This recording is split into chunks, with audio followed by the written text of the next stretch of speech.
here tonight. All ladies, men do go on these trips, so I don't know where our male alumni are tonight.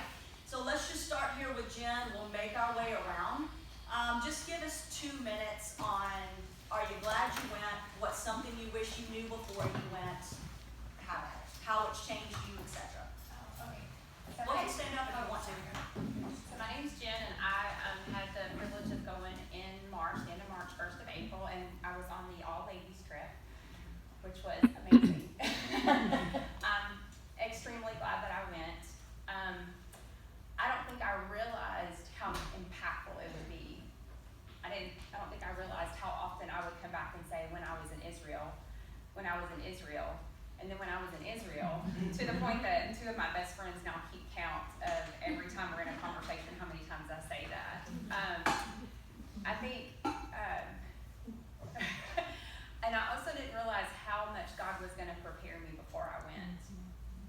How he was going to go ahead and start opening up some scriptures to me that I had never read before. And start kind of go ahead and writing in on my heart, to the point that the very first place we went, the very first site we went, was from a scripture that he had shown me just 3 months before, which is why on the very first site we went, I was bawling, because that's how good God is, and that's how amazing he is. And it's not just the sights that you see and the stories that you hear. My roommate Melinda, she would always say, like, we just didn't know. How come nobody told us? Like, all of these things that you just don't know until you see it and understand it and witness it, to the point that now when I come back and I teach, my teaching is completely different. Because now I understand that when Jesus talked about something, Jesus was seeing something. It was very concrete to him. When he's talking about mustard seed, he's seeing mustard seed, and it's not the way we see it. It's not what we think about. Everything is very visual, and the Bible just starts to come alive. And more than that, were the people that I went with. There's something about when you go with this group of people that God has put together, the way that he just kind of just knits your hearts together, to the point that it almost becomes unreal when you come back. And they have this experience that nobody else has, and they're the only ones that can kind of understand it. So if you are even remotely thinking about it, do it. Just do it. You will never regret it, and it will be the best money you'll ever spend, the best way to spend your time. You will come back, you will change, and you will. I didn't think it was possible to love God more until I went and came back, and I realized just how amazing he is. Good, thank you, friend. Kelly Buckley. Kelly had 3 generations. Her mom, her, and her daughter. I did. That's exactly right. My mom was 73, my daughter was 25, and I'm 54, so we had it going down.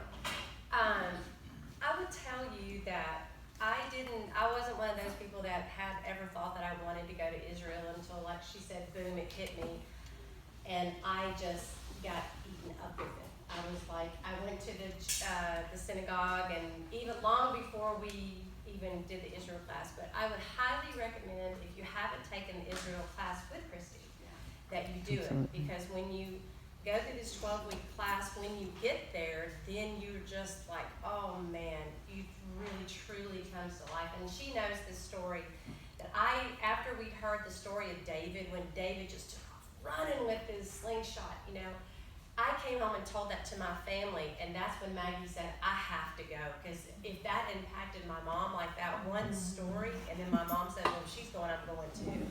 So definitely take the Israel class. It will help you so much.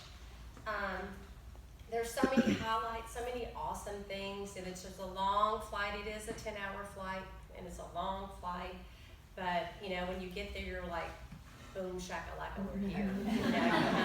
You kind of get over that. I was freaked out about the food. I was freaked out about the snacks, because I'm a foodie, and I thought I'm not going to like anything, but I loved everything.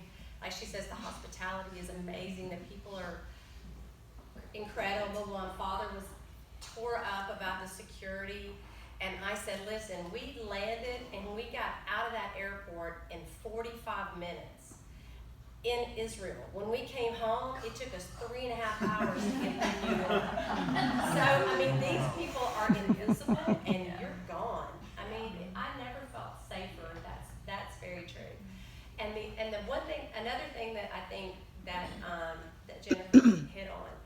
that Kristi, you all taken classes from her, so you've heard her say, you said no to everything else to say yes to God.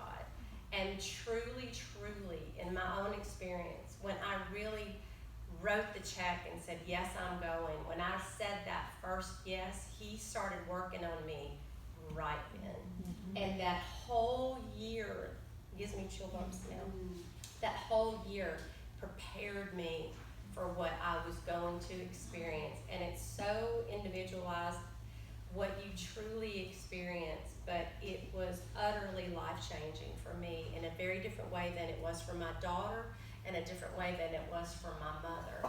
But he met every single person on that trip right where they were, and everybody left full of what they came for. And, to stand on the mountain on the top of this church where Elijah called down fire, the altars are still there. And you can feel the wind blowing through your hair. It's amazing. And so, anyway, I would just encourage all of you to pray about it. And when you literally say yes to him, he is going to say yes to you like you have never experienced before. And the food's good.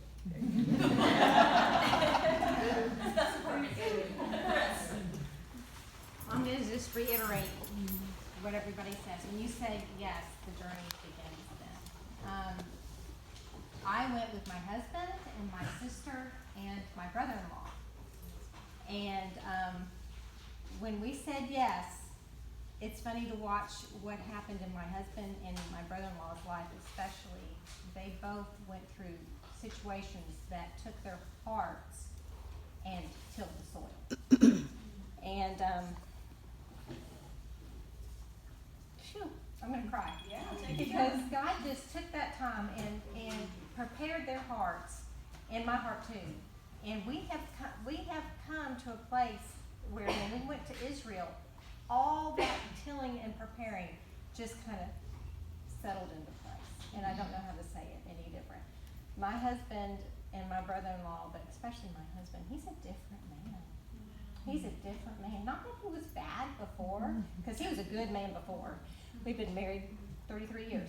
So he was a good man before, but God has turned him into just like a spiritual leader in our home. He's never been that. He's got a like he says, I thought I would never have the personal relationship with God that you've always had. He goes, I just didn't think that was for me, because he was always in his head and never experienced it in his heart. Now he has that, man. He has that. God's preparing us for ministries that we never thought we'd be a part of. And I just really believe it's because we said yes. And the biggest thing for my husband, and this is funny, is that because I bought journals. I suggest everybody buying a journal and start writing down now when you say yes, because you're all going to say yes. I just know you are. So just buy a journal. Well,